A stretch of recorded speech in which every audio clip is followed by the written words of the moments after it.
Our next diva was also brought up in the church, but disco allowed spirituality to mix with outrageous sexuality. So Sylvester, I thought you were a woman. What is he wearing and what is he singing? Sylvester was a gay man, but that wasn't about to stop him becoming a disco queen. After all, he already sang higher than all the girls.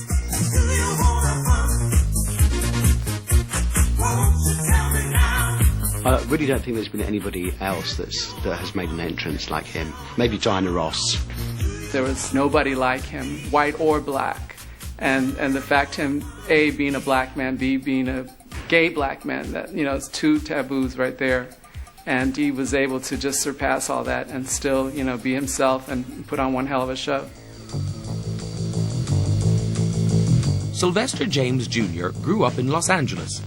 His father left his mother Letha when Sylvester was just a baby, but like Gloria and Donna, he had a devout upbringing.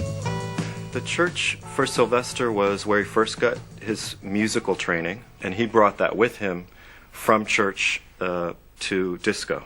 But he was a troubled youth. When he was 15, he ran away from home and lived rough on the streets of LA. He began to dress as a woman. Eventually, he drifted north to San Francisco. I think he was drawn to freedom and to the sense that in San Francisco people were living out their imaginations. And that's how he always wanted to do things. He fantasized himself, and then he wanted to live that fantasy. Fish gotta swim, birds gotta fly. He teamed up with a group of outrageous hippie drag artists called the Cockettes.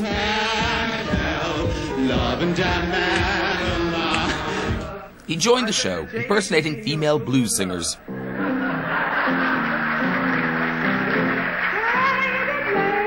This was Billie Holiday and Diana Ross on LSD. But Sylvester stood out from the group. Sylvester was probably the most talented one in the Cockettes at the time. He could get out there and sing, and everyone stopped, and it became almost serious to watch his performance.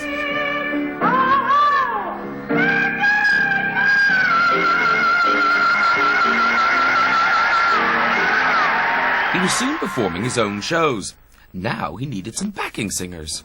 There were two white, tall females, blonde, leggy, who had just auditioned to him. And I came in and auditioned for him. And he said, okay.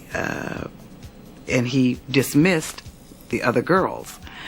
And he asked me, he said, do you know of anybody else that's as large as you are and can sing? And I said, yes. Martha Wash and Azora Rhodes would eventually become the Weather Girls.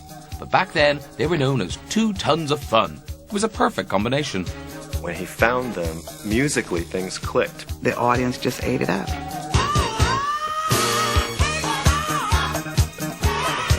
Having started out impersonating women singers, Sylvester was still hitting the high notes. I was the one singing at the bottom, and Azora was singing the middle, and Sylvester was singing the top. My voice doesn't come anywhere near his. He could tear that falsetto soprano voice up and sing higher than quite a few females that I knew as well. He's such a gospel singer that he'll just kind of like go off and just let his spirit soar while he's singing.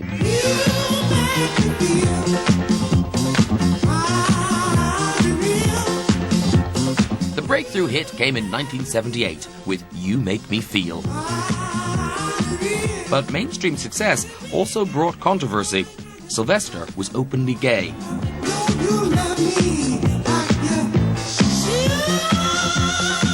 The record company per se did not have any problems with Sylvester being outrageous. But we were dealing with the reactions of people in the outside world who were in a position to make or break him. And he'd say, no, I'm going to do it this way.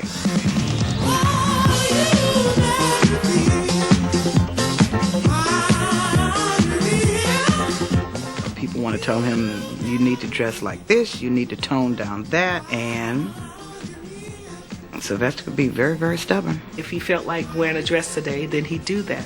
If he felt like wearing his hair orange, then he did that. You couldn't contain him.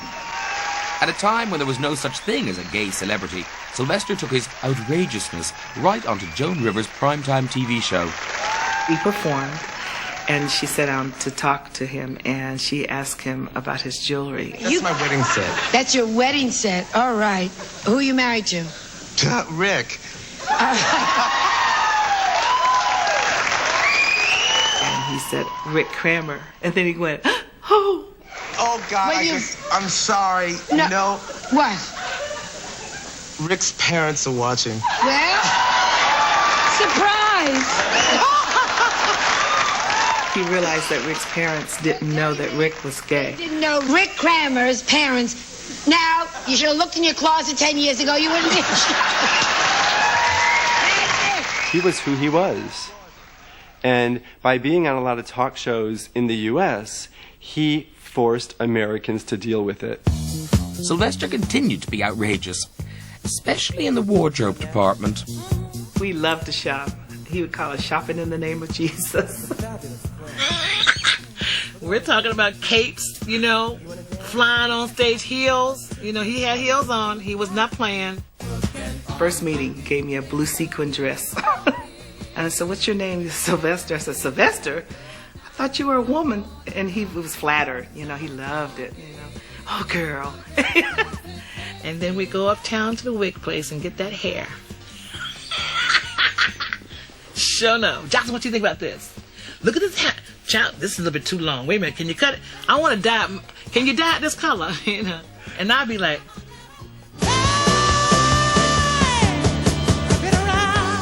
Despite his refusal to conform, in 1979, Sylvester achieved his greatest ambition: to play the staunchly conventional San Francisco Opera House.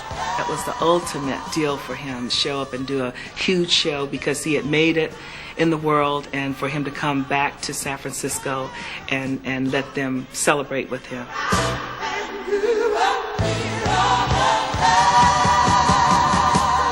And in the audience that night was the mother he'd left behind 17 years previously. To see my son there and performing on stage was very important. It made me feel very happy.